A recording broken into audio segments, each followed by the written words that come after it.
My name's Ken Gray. I'm a pastor in a small town in Forest, Ohio.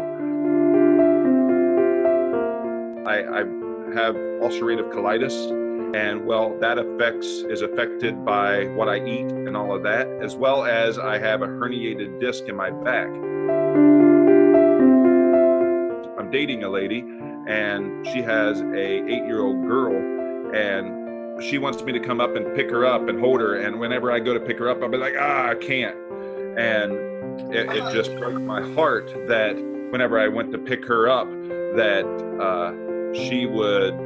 I wouldn't be able to hold her. So she would want me to take her to bed at night, or she'd want me to pick her up out of the car or put her in the car. And I just couldn't because my back would be hurting so bad. I just felt like I had no energy, and every day I'd wake up and just kind of drained and no energy to be able to do everyday things in ministry. I was just dragging along, trying to push along, and I just wasn't motivated to go work out because I had no energy. I wasn't motivated to do any of that. So I can see it, my energy and my health degressing progressively, and it's I want to be there, and I want to be the best father, the best pastor, the best father if that turns to happen, and the best pastor, and just be the best that I can be. For me, I'm a stress eater, so it's something that you're basically being a hypocrite, because hey, yeah, you need to talk about all these things. You need to get rid of your addictions in life and put God first, but here you are using food to kind of relieve some of that stress instead of prayer, using food to relieve some of that stress instead of some of the things that you know can take care of it. So it's basically makes you feel like a huge hypocrite.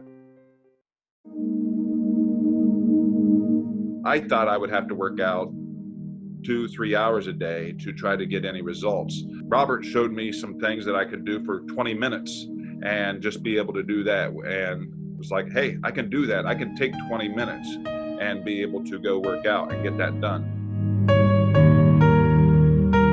In ministry, sometimes it can be lonely. It can be because you don't have anybody to vent to. And so, yes, sometimes you can definitely always go to God, but at the same time, sometimes you want somebody with skin on to be able to talk to. And that was another thing that Robert did. He was there for accountability. He was there to ask questions. He would ask the right questions. He would say, okay, what are you struggling with?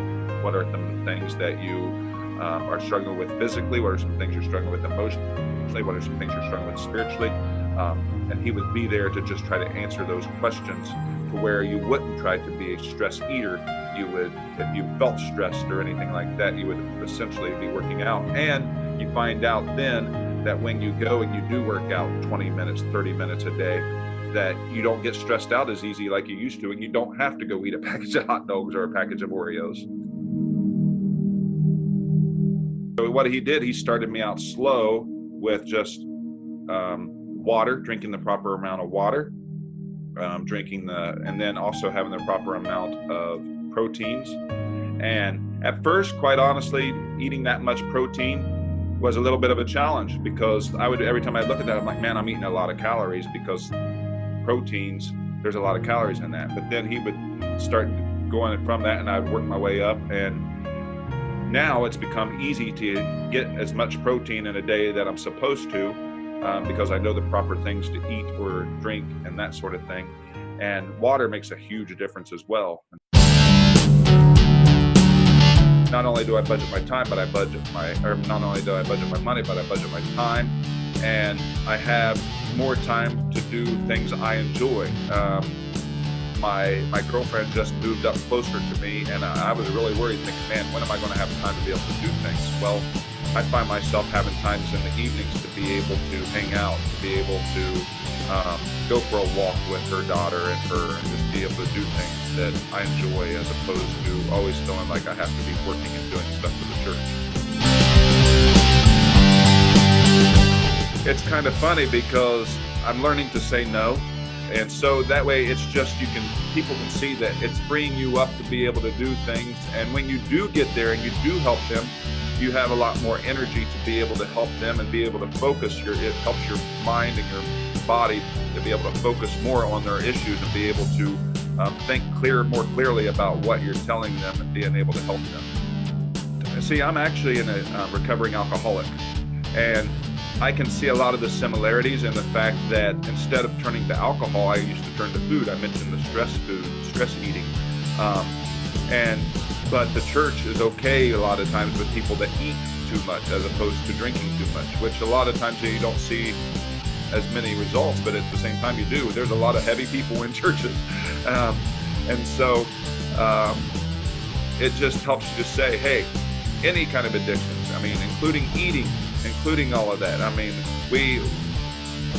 overindulgence of food, gluttony, it is one of the 7 deadly sins. It's a sin as well. But we so many times look past that gossip. So many times people in the church seems to think those are okay to sin if you do that, but that's not the case. God don't want us to have any kind of addictions, including gluttony. So I lost about 18 pounds in 3 months. Now my back hasn't hurt for a long time. I've been able to go and do things I haven't done in years because my back was hurting and stuff. I went out and cleaned out my garage that I wasn't able to clean out my garage before, because anytime I tried to move anything, I mean, my back would be hurting. I can lift up my girlfriend's daughter, and I remember the first time I picked her up and I'm like, hey, wait, I'm not feeling any pain from this.